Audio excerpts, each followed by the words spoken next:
Good morning and welcome to the Word. This morning's Word comes from Hebrews chapter 13, verse 3. Hebrews 13:3. Remember those in prison as if you were their fellow prisoners, and those who are mistreated as if you yourselves were suffering. This points to Christian empathy. Empathy is so important for us to recognize, for us to practice. What is empathy? Well, there's sympathy. Sympathy is feeling for somebody, feeling bad for somebody, understanding a little bit of what they're going through. But empathy is more than that. It moves you to connection. It fuels connection. In other words, empathy is not just a feeling, it is an action. Here's a story that I heard about empathy. A little girl once lost her baby doll, and she searched everywhere, and she couldn't find this baby doll, and she was so upset that she just went outside and sat on the steps and started crying. And her friend came along, her little friend came along and said, why are you crying? And this girl said, well, I lost my baby doll. I'm afraid it's gone, and I just feel terrible. And she continued to cry. So her friend sat down next to her and began to cry with her. And the two of them were sitting there crying. And a neighborly lady came along, and she looked at the one girl and she said, why are you crying so much? Why are you weeping? Well, it's because I lost my baby doll and I can't find her. And she then broke into more tears and she was crying. And then this neighborly lady looked at this other girl and said, did you lose your baby doll as well? And she said, no, I didn't lose my baby doll, but I'm helping my friend cry. And the two of them continued to weep. That's empathy. Empathy is not just feeling somebody else's loss, it's doing something about it. It says in 1 Corinthians chapter 12, verse 26, if one part suffers, every part suffers with it. If one part is honored, every part rejoices in it. It is a passage that talks about the body of unity. We are all unified together. In Romans chapter 12, verses 4 and 5, just as each of us has one body with many members, and these members do not all have the same function, so in Christ we who are many form one body, and each member belongs to all the others. We are a community, and we are called not only to sense how each of us feel and how we fit into the body, but we're to take action. We are to go beyond just the feeling. We're to go beyond that. And there are various stories in the Bible. One of them, the shortest verse in the Bible, Jesus wept. Well, what was the context of his weeping? Well, he had heard from Mary and Martha that their brother was dying, and he decided to go see Lazarus, and so, but he took his time. He said, I'll be there in a few days. He took his time. By the time he got to Mary and Martha, they and the community were weeping. They were all weeping. And Jesus looked at this situation and he wept. Now, why did he weep? Well, obviously he was moved by the love that Mary and Martha had and the community had for Lazarus, who had died. But he was possibly also moved and to weeping because he had spent time with Mary and Martha, and he had told them about the resurrection, and he had shared with them about hope. And they were still in this condition of terrible weeping and even blaming. And Jesus wept because he saw a situation where people, they just did not grasp the meaning of what the Lord was offering them. There's another story. It's the story of the Good Samaritan. And in this particular story, and you're familiar with it, there's a wounded man, and he's lying on the side of the road. And a Levite comes by, passes him by, and crosses the street, and doesn't want anything to do with this wounded man. And a priest comes along, and he does likewise. He walks by, he pays no attention to this wounded man. And then a Samaritan comes. Now, it's important to recognize Samaritans were basically hated by Jews. They were considered beneath them. They were considered on the wrong path. But this Samaritan, he stops and he helps the wounded man up, and he takes the wounded man to an inn and takes care of his needs. And not only does he take care of his immediate needs, he provides the innkeeper some extra money when he goes, so that the innkeeper will continue to serve and comfort this injured man. We don't know the name of that Samaritan, but that's an act of God. That is an act of empathy. It's not about our name. It's not about drawing attention to ourselves. It is for the glory of God. And this Samaritan, ironically, is the one who noticed the need and acted upon it. Empathy. Empathy. It is so important that we Christians have empathy. Now, how does that look? How can we effectively work in terms of empathy?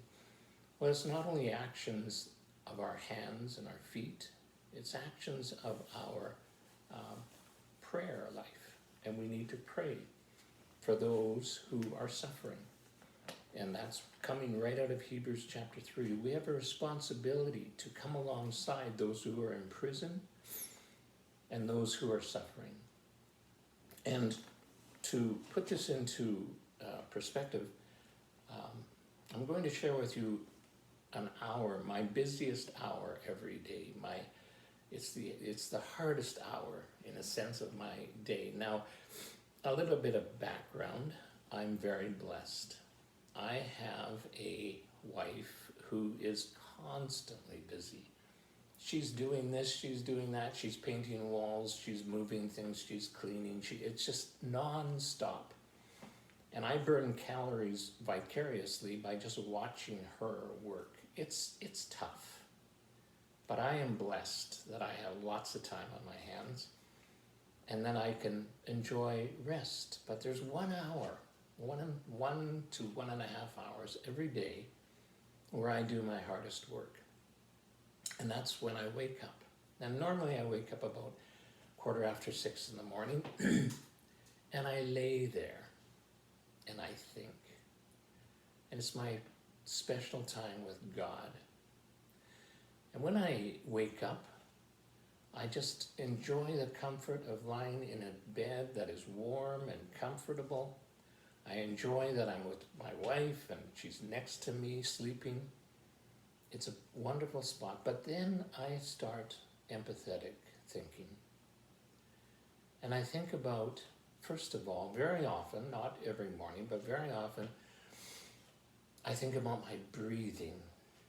And I'm just so thankful that I can breathe without any problem, without any complication. But that leads me to pray. It leads me to pray for a woman who I know is struggling right now with asthma. And every morning she gets up and when she wakes up, just to get her breathing going is difficult. And then I think of somebody else who's on 24-hour oxygen. And I pray for her as well. And I think here I have been given breath, but there are so many, including those who are struggling with COVID, who are on ventilators, who are struggling to breathe. And back in March, I had about an hour and a half where I was incapacitated and could not, I was just gasping for breath. I don't think it was COVID, but it certainly woke me up to the fact that breathing is something I need to be thankful for. And then I move on from there, and I don't have a list of people I pray for. It changes every morning, but I think about those who are waking up in the morning who are imprisoned by addictions. And I think about the people I pray for very often. One is in Australia and one is in Alberta, and there are several here and one and at the coast, and they are all in various stages of addiction. And what do they think about when they wake up in the morning? Do they think about, where am I going to get, how am I going to get satisfaction out of the day? Are they thinking about their sense of worthiness? Are they thinking regrets? What are they thinking about? And that's a tough one. Then I think about children. I think about the children that I pray for. One in Calgary who has an illness that just complicates her life so badly. Others who are, there's a couple who have autism and are struggling. And I think, what are they thinking about when they wake up in the morning? How are they going to face the day? Are they going to be battling the taunting of their classmates? It's a difficult thing. And then there are those who are going through chemotherapy, and I know several who are right now going through chemotherapy and radiation, and they may be waking up in a hospital bed, and their day begins when they open their eyes and they start thinking about what's happening and the pain that they might have to endure for the day. And I think about them. And then I think about several of my good friends who are caregivers for their spouses, and their spouses are having difficulties, and one who broken hip, and others Alzheimer's, onset Alzheimer's, and various other ailments and afflictions, and they're thinking about, how do I care for the one I love?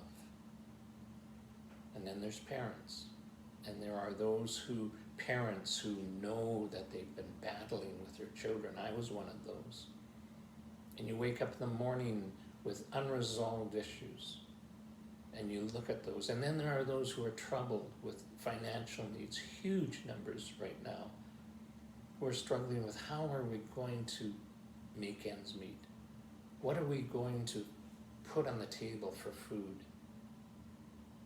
And then I think about refugees. I think about the children and the people in refugee camps all around the world who are waking up on the ground, who are waking up on thin mats made of banana leaves. I've seen them.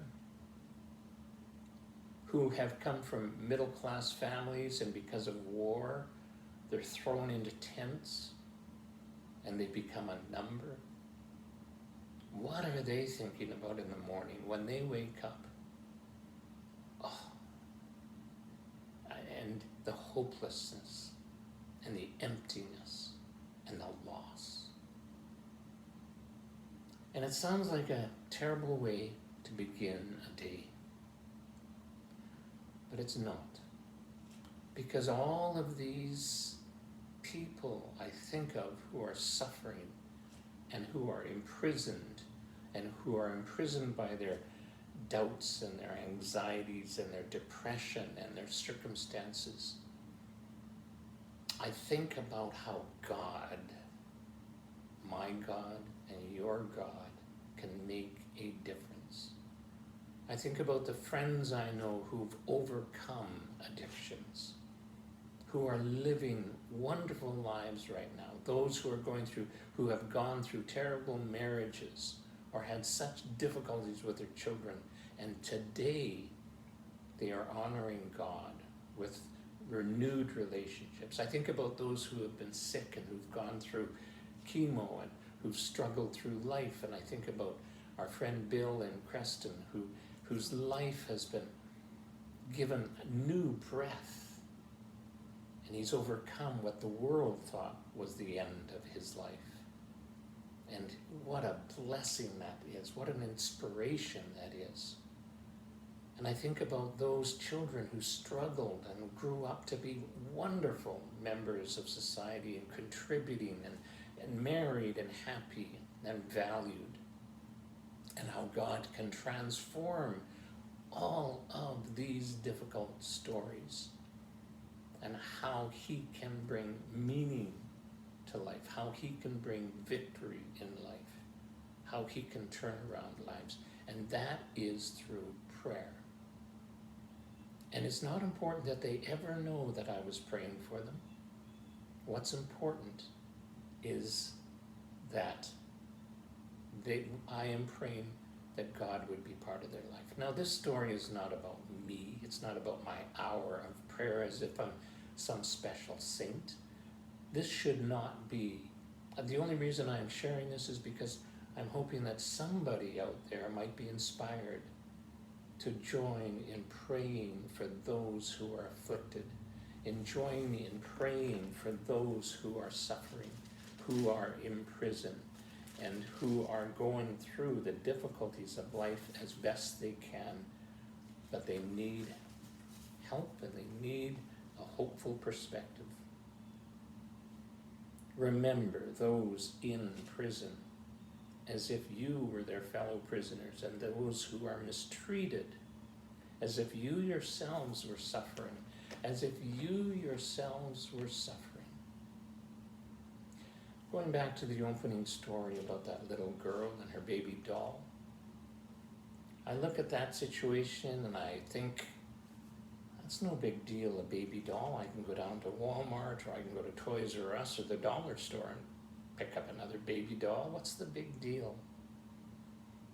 But the baby doll is not the focus of the story. The focus of the story is that little girl who is sitting on the steps, and because her world is collapsing over a baby doll, can I sit down next to her and weep? Can I sit down next to a drug addict and weep? Can I sit down next to somebody who's depressed and listen to their story and weep and pray? Empathy is so important. It's especially important right now with COVID. There are all kinds of conspiracy theories out there. There's all kinds of political perspectives. What is important is not that we focus on our differences, not that we focus on the little baby doll that went missing. What's important is that we care for each other, we listen for each other and to each other. We try to get into the shoes of what somebody else is going through. I really encourage you to consider empathy and to add prayer to that. And good morning to you.